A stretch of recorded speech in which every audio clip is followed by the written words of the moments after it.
Bom dia, pessoal. Aqui de novo o pastor Victor, de novo na praça, ainda perto da minha casa. Quem quiser dar uma chegada aqui, fica aqui na Vila, perto da entre a Vila Eás e o Parque Pinheiros, tá? Numa pracinha pequenininha que tem umas pistas para skate, chama assim, não sei, tá? Umas pequenas mesas de xadrez. Eu estou aqui mais uma vez para conversar com vocês, bater um papo com vocês. Como eu falei para vocês hoje, o tema é: por que a gente não faz o que a gente tem que fazer? E eu vou me basear, e vou estudar com vocês um pouco, o livro do profeta Isaías, no seu capítulo 6. É um texto muito conhecido, em especial a parte, digamos, empolgante, né? E eu não vou tratar disso hoje, na verdade. Vou só dar uma passada por cima da parte empolgante. A ideia, na verdade, é tratar de como nós encontramos desculpas para não fazer aquilo que temos que fazer. Tá bom? Então, vamos lá. A gente vem no capítulo 6, versículo 1, é posicionado historicamente, né? Que é um momento difícil. Ela fala que que Isaías vê o Senhor assentado sobre um alto sublime trono e o seu séquito enchia o templo. E ele faz umas certas descrições maravilhosas sobre o Senhor, sobre a sua presença. Algumas coisas interessantes. Isaías, pelo que se percebe no texto dele, através do livro dele, não é um pastor, um profeta que é no meio do povão. Pelo contrário, ele vem de uma família nobre. Ele vem de um grupo mais de elite. Ele está andando pelo templo, ele tinha livre acesso por aquela região. Não é uma visita esporádica, é um fato, é um momento, é um dia normal dele. Ele está lá caminhando. Ele vê tudo aquilo, ele vê do versículo 2, 3, ele vê o 4, toda aquela manifestação maravilhosa de Deus, né? Ok, você conhece os serafins, tudo mais, a fumaça, uau, sei o quê. E aí ele cai em si. E ele apresenta o primeiro impedimento que todos nós costumamos apresentar para servir a Deus. Porque é isso que eu tenho que fazer. Deixa eu colocar para você o motivo central dessa mensagem. Por que a gente não faz o que tem que fazer? E o que a gente tem que fazer? A gente tem que servir a Deus. Mas é engraçado como nós sempre achamos diversas justificativas para não servir a Deus. Ah, eu tenho que estudar. Ah, eu tenho que trabalhar. Ah, eu tenho que casar. Eu preciso comprar minha casa. Eu sou líder cristão há mais de 30 anos. Eu acho que já ouvi todas as desculpas imagináveis, possíveis, até ridículas, do porquê que não posso fazer alguma coisa. E muitas eu usei também. Não vou me furtar, não. Estou lembrando aqui do Daniel 9 estudou, né? Eu não posso me furtar dos pecados. Eu também usei essas mesmas desculpas, dizendo: ah, não posso, ah, não quero, ah, não vou, ah, tem problema aqui, tem problema ali. E agora nós estamos no meio do coronavírus, da pandemia. Ó Senhor, que coisa! Mas ao mesmo tempo nós estamos achando desculpas. Não posso fazer porque, olha, eu não posso nem ir na igreja. O templo está fechado. Ah, o Bolsonaro liberou o templo, mas o prefeito falou que não pode. Vocês perceberam como nós somos pródigos em buscar, em achar, em querer encontrar desculpinhas para não fazer a vontade de Deus? Pensa um pouquinho você com você mesmo, sabe falar comigo? Se quiser usar a parte, a gente até bater um papo, como as pessoas têm procurado depois para conversar. Quantas desculpas você já usou para não fazer a vontade de Deus? O que as pessoas vão pensar? Eu vou sair perdendo? Minha família não vai gostar? Aquela pessoa que eu gosto vai dar as costas para mim? Eu vou ficar sem amigos? Eu vou perder meus recursos financeiros, meu tempo? Eu podia estar fazendo outra coisa? E por aí vai. A primeira desculpa que Isaías apresenta é qual? Está no versículo 5. Então disse eu: ai de mim, pois estou perdido, porque eu sou um homem de lábios impuros e habito no meio de um povo de impuros lábios. Os meus olhos viram o rei, o Senhor dos Exércitos. E ele fala: olha só, eu não posso fazer nada, eu não posso servir. Sabe por quê? Porque eu não sou bom. E pior ainda, as pessoas ao meu redor também não são boas. Então eu não tenho nem como poder fazer. Nós temos essa mania de querer dizer: olha, eu não posso servir a Deus porque eu não estou pronto. Eu não posso ir lá pregar domingo que o pastor pediu porque eu não fiz o curso. Eu não posso evangelizar porque eu não fui treinado para isso. E existem tantas desculpas que eu já ouvi, que eu já usei, para tentar dizer, e o que Isaías está falando, eu não tenho capacidade. Ele não foi o primeiro, nem vai ser o último a usar essa mesma desculpa. Nós usamos frequentemente. Eu não tenho capacidade, eu não sou capaz de fazer isto. Eu estou impedido. Mas Deus vem e faz uma coisa interessante aqui. Ele vai e fala: isso não vai servir como desculpa. Então ele pega, envia um dos seus serafins, pega uma brasa lá, né? E toca uma brasa viva, diz o texto, versículo 6, tá? E toca nos lábios do nosso caro Isaías. Ele fala no versículo 7: eis que isto tocou os teus lábios, e a tua iniquidade foi tirada, e expiado o teu pecado. Muito bem, você falou que não podia me servir, porque você está fazendo coisas erradas, porque você é incapaz, porque você não pode, porque os seus lábios são impuros. Muito bem, eu acabei de tirar esse impedimento. E agora? O que impede você de servir? Qual será a sua próxima desculpinha? Qual será a sua próxima justificativa? Quantas coisas Deus já não fez por nós? Não para que nós ficássemos sentados no sofá olhando, ou sentados na cadeira da igreja, no banco da igreja, na poltrona da igreja, olhando e vendo todo mundo trabalhar. Ele fez para que eu pudesse servi-lo. Deus não salvou você para você ocupar um posto político. Deus salvou você para você anunciar o Evangelho. Deus não salvou você para você desfilar na igreja, na frente. Deus salvou você para você servir a Deus. E nós temos transformado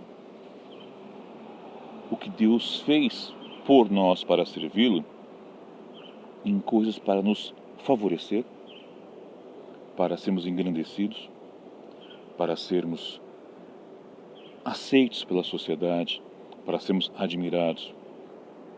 E ele falou: eu tirei a tua iniquidade e o teu pecado. E agora? Depois disto ouvi a voz do Senhor que dizia: a quem enviarei? Quem há de ir por nós? Ele não precisa que você faça alguma coisa para ele. Eu é que preciso fazer algo por ele. É uma necessidade para mim, não uma necessidade para ele, porque ele não tem necessidades.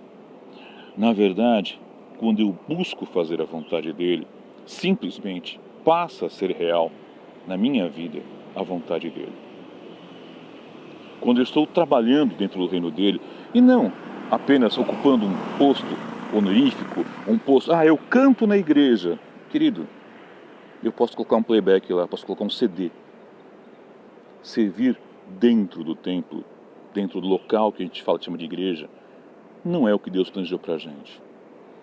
Tem todo um mundo aí fora, enorme, gigante, fantástico, que está precisando ouvir da minha boca, da minha vida, o Evangelho. Quem é de ir? Quem é de ir? Sair. Ele estava onde? Ele estava no templo. O desafio é para ir, ou seja, sair do templo. Ele já fazia as funções do templo, mas ele agora é orientado a ir. Quem há de ir por nós? foi então que aí Isaías começa a entender. Isaías não é uma pessoa que não era temente ao Senhor, ele já era temente ao Senhor, ele já conhecia o Senhor. Mas agora ele começa a entender que o trabalho não é atrás de 4 paredes, atrás de uma mesa de escritório, atrás de uma confortável e agradável sala, gabinete ou o que quer que seja. Ele tinha que sair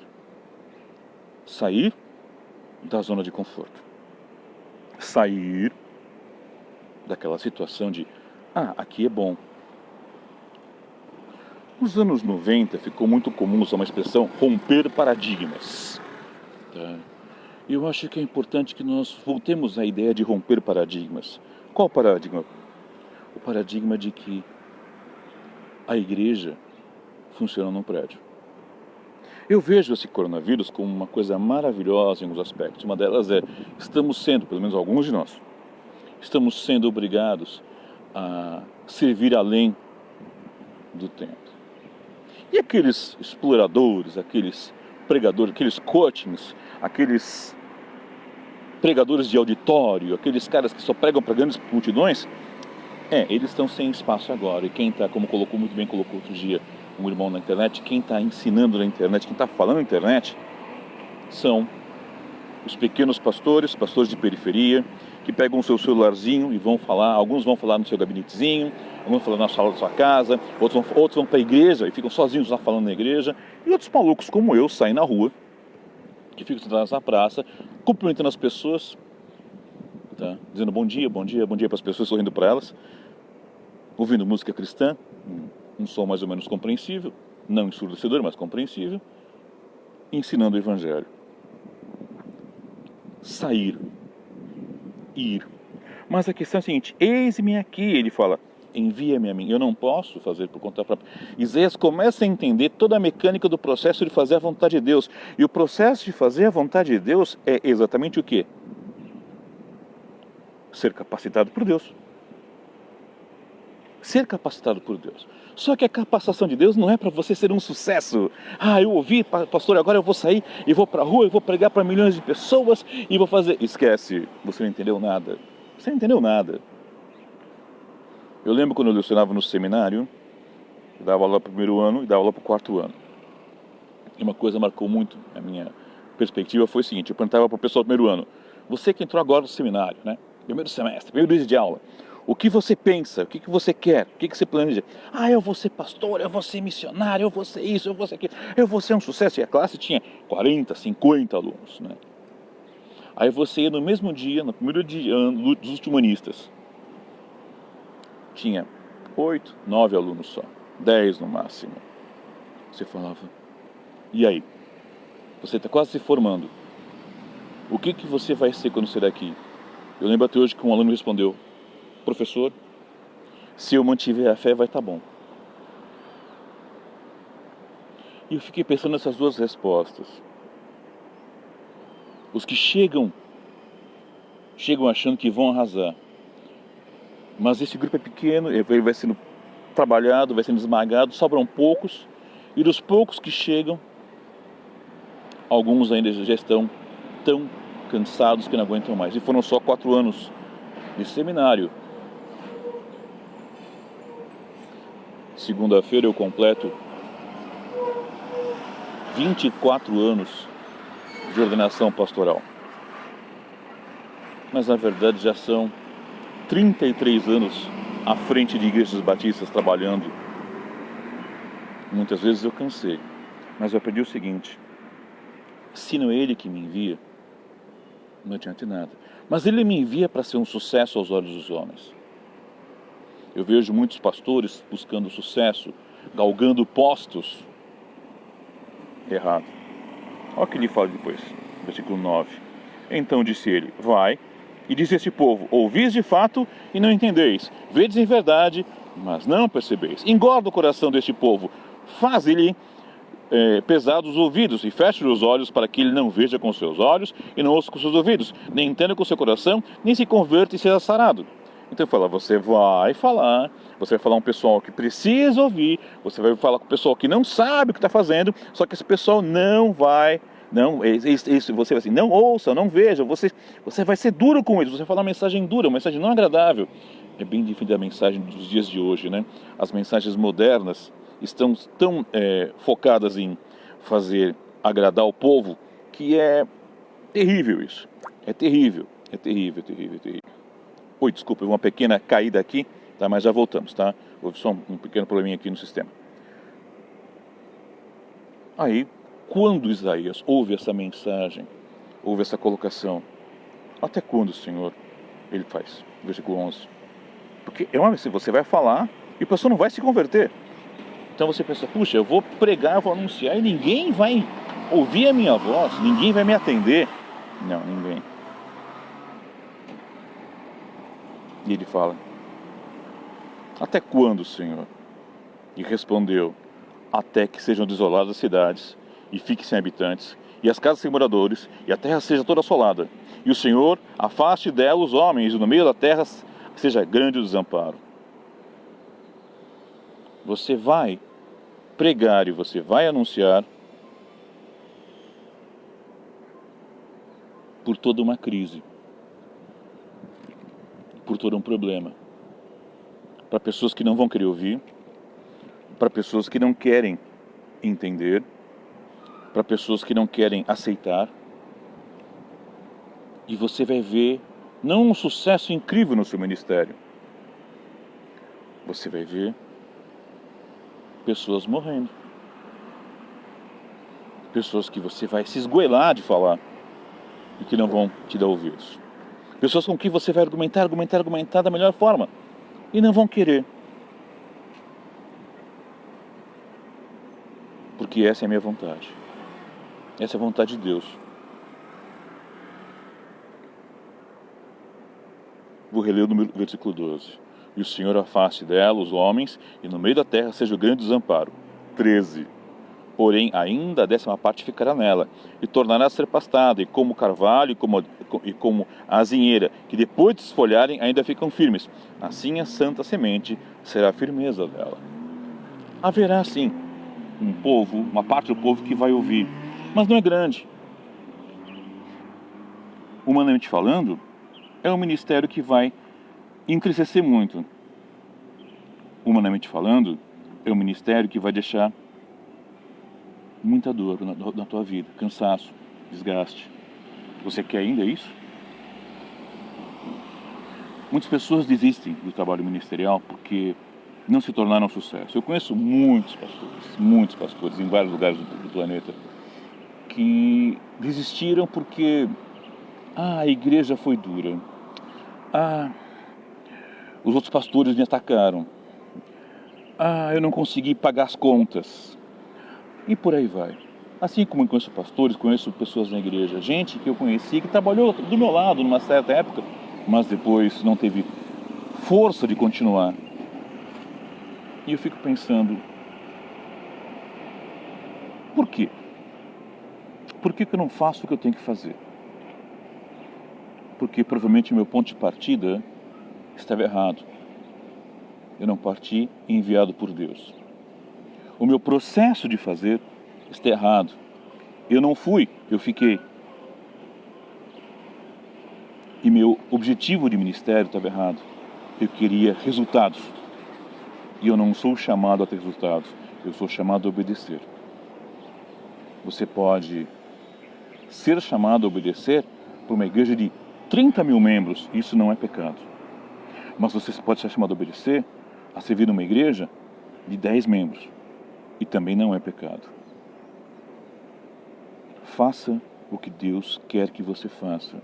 Pelas razões certas, pela motivação correta, tendo a clara compreensão do que vai ser feito e tendo o objetivo final correto.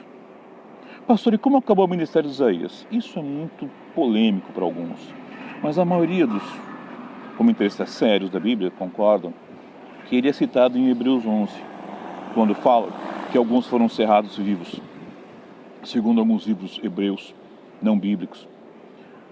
Isaías teria sido morto, cerrado vivo ao meio. Assim acabou, provavelmente, o ministério do homem que teve um início fantástico. Muitos querem ter um início igual ao dele. Eu vejo muita gente preocupada com a questão de querer ver os anjos. Querido, besteira. Besteira. Vai lá. Se apresenta diante de Deus. Deixa Ele te purificar. Aceite a purificação dele, isso vai doer. Imagina só alguém chegar perto de você com uma brasa viva, vermelha, incandescente, para encostar nos seus lábios. Porque você falou que seus lábios são impuros. Né? Então, aqui o problema? Aqui está a solução. Pensa nisso. Pensa nisso. E aí você vai e busca entender o que ele quer que você faça, não o que você quer fazer. Eu quero ser um cantor famoso. Querido, você pode nunca ser. E não tem problema nenhum em não ser. Como não tem problema ser. Só que cuidado, porque a fama, o reconhecimento, o renome, são enganosos e arrastam para o fundo. Você pode ser um pastor que sempre vai estar cuidando de pequenas igrejas. Nunca vai ser amado por multidões. E daí? Você não está aí para isso, você está aí para servir a Deus. Não tente, não busque glórias, postos, cargos, renome. Entenda, sua função é obedecer a Deus, não ter resultado. Sua função não é ser um sucesso. Sua função é ser obediente. Então, quando o seu pastor, na sua igreja local, te pedir uma ajuda para lavar um banheiro, vai lá e faz. Se ele pedir para você pregar, faça o seu melhor. Se ele pedir para abrir a casa para um estudo bíblico, faça. Se ele estimular você a compartilhar vídeos de mensagens edificantes, compartilhe. Não interessa se as pessoas concordam ou não. Mas não faça porque eu estou falando para você fazer. E não faça porque o seu pastor está falando para você fazer. Faça porque você está entendendo que essa é a vontade de Deus. Deus te abençoe. Até amanhã. Tchau, tchau.